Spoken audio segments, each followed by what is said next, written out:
Saris brothers శ్రావణ వేడుకలు అన్ని రకాల వస్త్రాలు శ్రావణంలో కూడా ఆషాఢం ధరలకే అమ్మకం.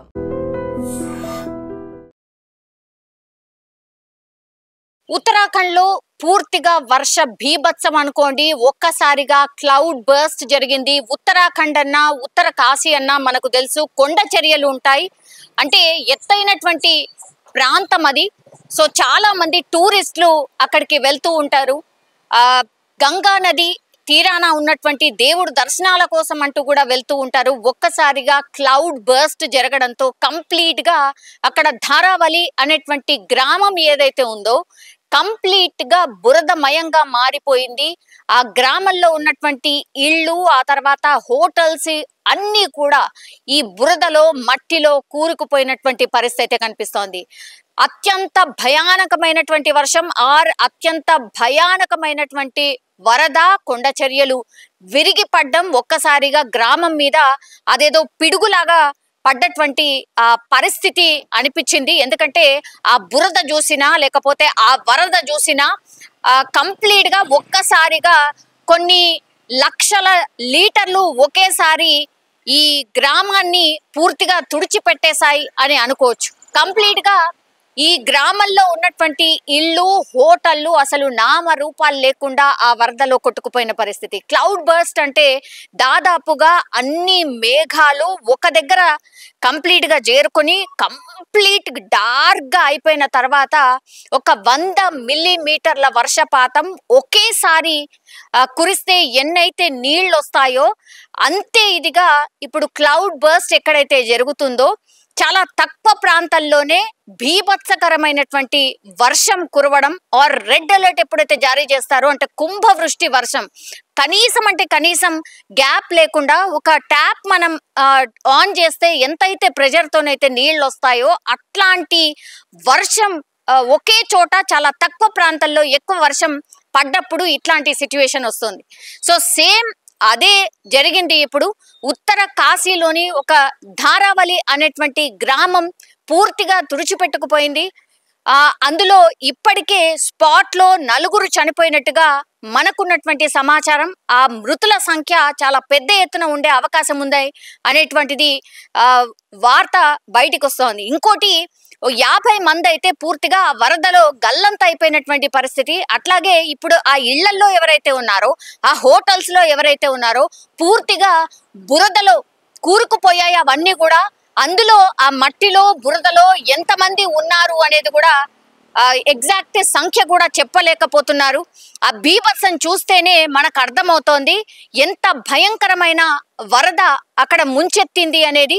ఎవరికి కూడా అర్థం కాలేదు. ఒకేసారి బురద కావచ్చు లేకపోతే వరద కావచ్చు, ఎటు కూడా ఎస్కేప్ కానటువంటి సిచ్యువేషన్ లో ఈ ప్రజలందరూ అక్కడ ఉండిపోయారు. అండ్ గ్రామం అనగానే మనకు తెలుసు కేవలం ఒక 2000 3000 మంది మాత్రమే ఉండేటటువంటి ప్రాంతంలో ఒక్కసారిగా చాలా చిన్న ప్రదేశంలో ఇళ్ళు కానీ హోటల్స్ కానీ అవన్నీ కూడా ఏర్పాటు చేసుకుంటారు. అట్లాంటిది ఆ హోటళ్ల మీదనే ఇళ్ల మీదనే ఇప్పుడు ఈ బురద అండ్ ఈ కొండ చర్యలు విరిగి పడ్డంతో ఎంతమంది చనిపోయారో కూడా లెక్క తేలే పరిస్థితి కూడా కనిపించట్లేదు. ఎన్డీఆర్ఎఫ్, ఎస్డీఆర్ఎఫ్ అన్ని కూడా రంగంలోకి దిగినప్పటికీ కూడా బురదలో ఎంతమంది చిక్కుకున్నారో తెలియనటువంటి సిచ్యువేషన్ అయితే కనిపిస్తోంది.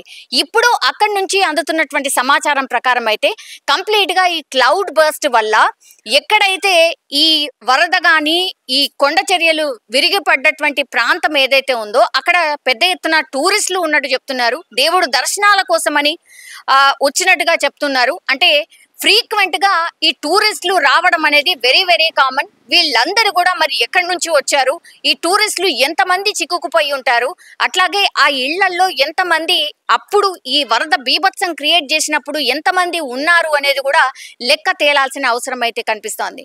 పూర్తిగా ఆ బురదలో చాలా మంది కూరుకుపోయినట్టుగా అక్కడ ప్రత్యక్ష సాక్షులు కూడా చెప్తున్నారు. ఒక్కసారిగా హాహాకారాలు కావచ్చు, అసలు ఏం జరుగుతుందో అర్థం కాని సిచ్యువేషన్ లో అక్కడ ఉన్నటువంటి పబ్లిక్ అందరూ మారిపోయినట్టుగా మనకైతే కనిపిస్తోంది. సో ఒక్కసారి ఉత్తర కాశీలోని ధారావలి ప్రాంతం ఇప్పుడు వరద గుప్పిట్లో పూర్తిగా చిక్కుకుపోయింది. ఎన్డీఆర్ఎఫ్, ఎస్డీఆర్ఎఫ్ సిబ్బంది కూడా పూర్తిగా రెస్క్యూ ఆపరేషన్ చేస్తున్నప్పటికీ కూడా ఎంతమంది అందులో లోపల చిక్కుకుపోయారు అనేది అర్థం కావట్లేదు.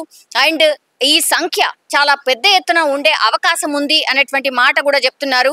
కేవలం 4 మృతదేహాలు మాత్రమే దొరకాయి. ఇప్పటికీ కూడా 50 మంది గల్లంతైనట్టుగా కూడా చెప్తున్నారు. 50 నుంచి 100 మంది మేబీ ఈ వరదలో ఆర్ ఆ బురదలో కూరుకుపోయి ఉంటారు అని అక్కడ ఉన్నటువంటి అధికారులు కూడా ఎక్స్పెక్ట్ చేస్తున్నారు. సో ఇప్పటికిప్పుడు బురదను కానీ లేకపోతే ఈ రెస్క్యూ ఆపరేషన్ చేపడదాము అన్నా కూడా ఒకవైపు వర్షం పడుతోంది, ఇంకోవైపు భారీ వరద వస్తోంది. కాబట్టి రెస్క్యూ ఆపరేషన్ చేయడానికి కూడా కొంత ఇబ్బందికరంగా మారినటువంటి సిచ్యువేషన్ అయితే కనిపిస్తోంది. కానీ ఒక్కసారిగా ఈ వార్త బయటికి రావడం అండ్ ఈ మధ్య కాలంలో ఎక్కడైనా సరే ఇట్లాంటి క్లౌడ్ బర్స్ట్ చాలా ఫ్రీక్వెంట్ గా జరుగుతున్నాయి.